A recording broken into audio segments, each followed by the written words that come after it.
Naway maisapuso namin at mapanatili ang mabuting adhikain at mga aral na iniwan ng aming tagapagtatag na si Ambassador Antonio L. Cabangon Chua.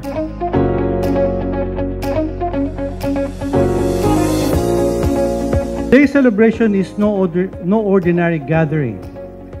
It is a celebration of the vision of a man who was determined to mold the young into the values of hard work and discipline.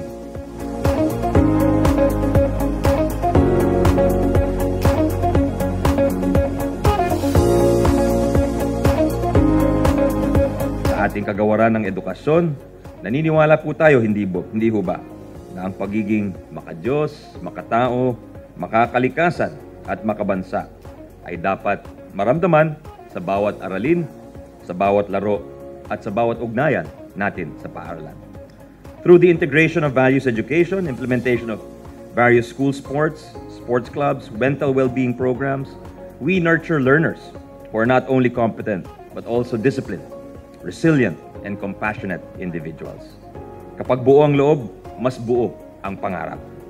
That's the kind of holistic personality that DepEd wants to build in each and every individual. Makadiyos sa diwa, makatao sa gawa, makabansa sa adhikain.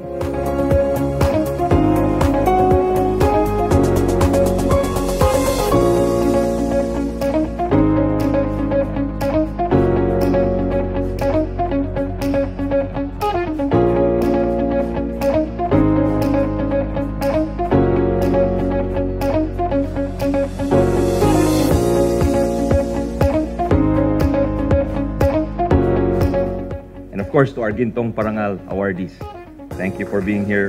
Thank you for doing the good work you do. So, syempre, nagpapasalamat tayo sa Fortune Life Insurance.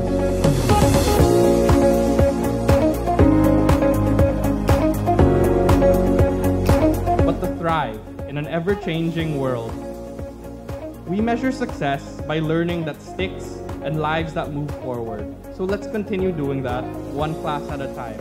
Thank you, everyone.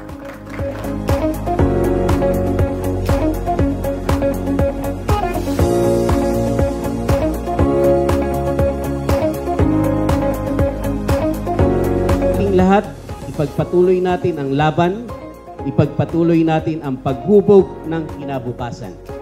Because in every child we teach, in every life we touch, we are building a nation. Maraming salamat po at mabuhay ang edukasyon.